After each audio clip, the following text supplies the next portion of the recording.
बहुत सारे दोस्तों का सवाल आ रहा था कि सर ये कैसा दो कट ऑफ जारी होता है, मतलब एक में थोड़े नंबर कम आते हैं, उसके बाद एक और कट ऑफ आता है जिसमें नंबर बढ़ जाते हैं। तो मैं सोचा कि आपको एक बार अच्छे से समझा दूं।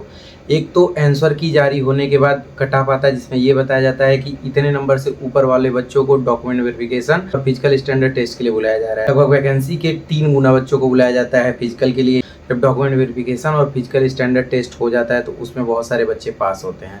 यानी कि रनिंग के लिए जब रनिंग कंप्लीट हो जाता है, मान लो 3 गुना में 2 गुना पास हो, 2.5 गुना पास हो, या मान लो पूरा का पूरा 3 गुना ही बच्चे पास हो, तो 3 गुना बच्चों को तो लिया नहीं जाएगा, सिर्फ 60,244 बच्चों को ही बुलाया जाता है। और आपको सुन के ये अचंभा भी होगा कि जितने पोस्ट हैं उतने ही बच्चों को मेडिकल के लिए भी बुलाया जाता है। यही कारण है कि बहुत सारे पद खाली रह जाते हैं और बाद में कोर्ट ऑर्डर के द्वारा उसको भरे जाते हैं। रनिंग कंप्लीट होने के बाद सीधे सीधे 60,244 बच्चे ऊपर से छांट के निकाल लिए जाते हैं, यानी कि एक फाइनल कट ऑफ और जारी किया जाता है जिसमें बताया जाता है कि इतने से ऊपर वाले बच्चे ही चयनित हुए हैं। यानी कि एक ऐसा कट ऑफ जारी किया जाएगा जिससे ऊपर सिर्फ और सिर्फ 60,244 बच्चे ही आएंगे। तो इसीलिए 2 कट ऑफ जारी किया जाता है, एक डॉक्यूमेंट वेरिफिकेशन और पीएचटी के लिए और एक फाइनल कट ऑफ। तो आप बहुत अच्छे से समझ गए होंगे।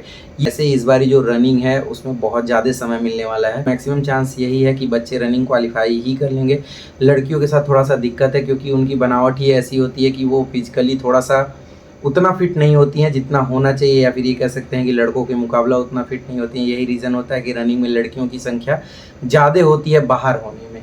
तो ये चीज़ ध्यान रखिएगा। अगर आपके नंबर 180 या फिर उसके आसपास हैं लड़कियां, मैं स्पेशली लड़कियों के बारे में कह रहा हूं, तो आप रनिंग करते रहिएगा। अगर मौका मिल गया तब तो समझ लीजिए सोने पे सुहागा हो गया, अगर नहीं मिला तो कोई बात नहीं, आपने अपना बेस्ट दिया। और यही हाल अगर जनरल से 100 के आसपास क्वेश्चन किए हैं लड़के तो रनिंग करते रहिए, और 95 के आसपास किए हैं, मतलब 90-95 के आसपास ओबीसी, तो रनिंग करते रहिए। एससी एसटी लगभग 10-10 क्वेश्चन नीचे आ जाएंगे तब भी उनका होने का चांस रहेगा, क्योंकि पता है आपको कि उनकी कैटेगरी में कितना कट ऑफ जाता है। बस ये कहना चाहूँगा कि ये गलती ना हो कि सर मेरे पास तो कॉल लेटर आया, यानी कि मुझे तो डॉक्यूमेंट वेरिफिकेशन के लिए बुलाया गया, लेकिन मैं जा नहीं सकता क्योंकि मेरी तो रनिंग ही नहीं कंप्लीट हुई है, या फिर मेरी तो रनिंग ही अच्छे से तैयार नहीं हुई है क्योंकि मुझे तो ये लग रहा था, या फिर मैं एक्सपेक्टेड कट ऑफ की वीडियो देखते देखते ये सोच लिया कि मेरा तो चयन ही नहीं होगा। ये गलती मत करना मेरे भाई। बस इतना कहूँगा कि अच्छे से रनिंग करते रहना।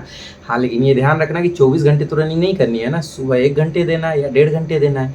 बाकी आगे का जो एग्ज़ाम है, चाहे एसएससी जीडी, अगर आपकी 170 सेंटीमीटर लंबाई है, अगर आप हाई स्कूल पास हैं तो आप एसएससी जीडी का फॉर्म भर ही रहे होंगे, तो उसकी तैयारी करते रहना। बाकी सेम पैटर्न, यानी कि सेम पैटर्न और सेम सिलेबस पे आपका UP police constable, jail warder, fireman, UP SSF, PSC, इन सारे वैकेंसियों के एग्ज़ाम को आप एक ही तैयारी से क्रैक कर सकते हो। तो ये चीज़ ध्यान रखना कि अच्छे से तैयारी करना।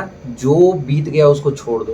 पेपर ख़राब हो गया, किस वजह से ख़राब हो, ज़रूरी नहीं होता है कि हमारी तैयारी बहुत अच्छी है तो हमारा सिलेक्शन हो ही जाए। शायद इस वैकेंसी में आपका एक पद नहीं लिखा था आपके नाम, तो हो सकता है अगले में लिखा हो, तो अगले में तब भी लिखा होगा कि जब आप मेहनत करोगे। तो जो भी हो गया उसको पीछे छोड़ते हुए आगे के बारे में सोचो। जो मेहनती होते हैं, वो नौकरी लेनी है ना, वो मेहनत करेंगे और वो मेहनत कर ही रहे हैं। यही रीज़न होता है कि लेट ही सही लेकिन सफलता मिलती ज़रूर है।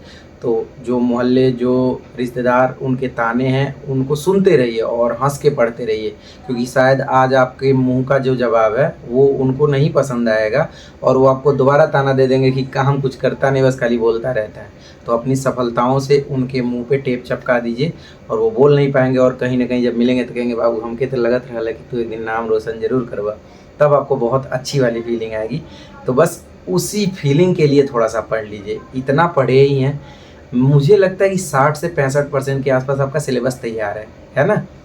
बाहर 10 से 15% ही सिलेबस तैयार ना होने की वजह से आप लोग होंगे, मतलब जिनके नंबर कम आ रहे हैं।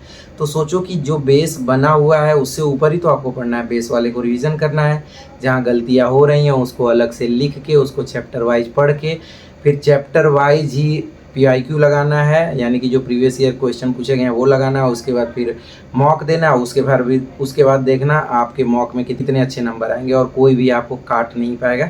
जो गलतियां इधर हुई हैं वो गलतियां आगे नहीं होनी चाहिए, बस इसी पे आपको ध्यान देना है। आई होप कि आप समझ गए होंगे कि कट ऑफ क्यों इतना जाता है या फिर क्यों पहला कट ऑफ और दूसरा कट ऑफ आता है। बाकी तैयारी करते रहिए, लोगों तक यूपी पुलिस से रिलेटेड या फिर और भी गवर्नमेंट जॉब से रिलेटेड वीडियो टाइम से आती रहेंगी। अगर स्पेशली आप चाहते हो किसी पर्टिकुलर पॉइंट पे मैं वीडियो बनाऊँ तो आप कमेंट सेक्शन में जाके कमेंट करके ज़रूर कह सकते हैं। बाकी अगर आपको लगता है कि वीडियो आपके लिए थोड़ा भी हेल्पफुल होगी तो आप वीडियो को लाइक कर दीजिएगा, चैनल को सब्सक्राइब करना ना भूलिएगा। मिलते हैं अगले वीडियो में, तब तक के लिए अपना ध्यान रखिएगा, बाय बाय।